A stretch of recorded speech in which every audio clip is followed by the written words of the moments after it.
Kevin was my baby brother. He was the youngest of six. He was just an amazing guy. We were extremely close.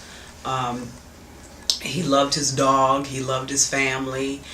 He worked every day. He was really, really, really passionate about food and cooking because he was a chef by trade. I didn't find out through DeKalb County, nor did I find out through the hospital. His girlfriend called me at about 8 o'clock that evening.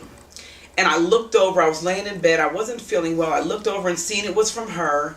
And I said, oh, I'll just call her back later. Rolled over and went back to sleep. At 1 o'clock in the morning, I seen that she had left me a message. And normally she doesn't. She'll call and then I'll just call her back later. 1 o'clock in the morning, I got up and I called her back. And that's when she said, I'm in the hospital. Kevin's in the hospital. He's been shot. And I was like, shot by who? And she said, the police. And I said, for what? And she told me the story. And that's how I found out. Nobody could really tell me anything. Okay, I was asking, could we come see him? They said that we would need to get clearance through DeKalb County Sheriff's Office or the police department. They said that essentially he's under arrest. So they said he's in the hospital, but he's under arrest. And I'm like, well, what did he do? And they said aggravated assault on a police officer. And then he proceeds to tell me the story that he failed to drop the gun and everything. And as he's telling me the story, in my mind, and knowing my brother as well as I do, I talk to this kid almost every single day. I knew exactly what had happened. They were in the back room. April had, my brother's girlfriend April had been stabbed by their roommate. Mm-hmm. He left the building. Okay, so he wasn't no longer in the apartment. Kevin is on the phone with 911. This is an 11-minute call, you know, and the 911 officer is telling him what to do, apply pressure. My brother feels like his girlfriend is bleeding out. You know, he's telling her, you know, keep calm. I'm not going to let you die. You know, he was just trying to save her because he felt he was bleeding out. Okay, and then the officer comes to the door and he just turns the door and he comes in. The dog is there at the door, you know, and I guess he runs towards the officer. So the officer shoots and kills the dog. Now, that's all my brother hears because he's in the back room. And you hear him on the 911 call say, oh, shit.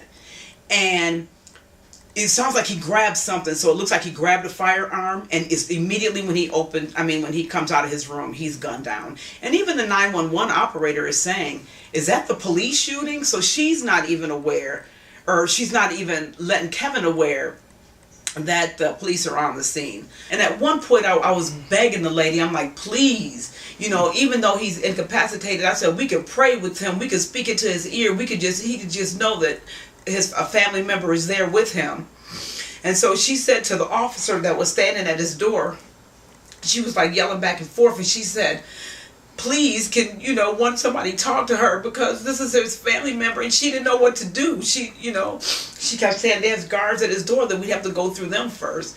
And then he said, they were saying that there's nothing they can do and for us to call the DeKalb County Police Department. So then I just went back. I thanked her for her efforts and continued to call the police department to see if we can get in and see him, and they just wouldn't let us. They just said no. You know, that he's under arrest, that he may be in the hospital, but essentially he's under arrest. Could you please listen to the 911 call? Because that tells the story right there. They didn't give my brother a chance. You know, you don't, even while he's killing his dog, you never hear him saying, police, police. Had he even said it, you know, police, identified himself when he was killing his dog, my brother would have never picked up that firearm. Once he passed away, the charges were dropped.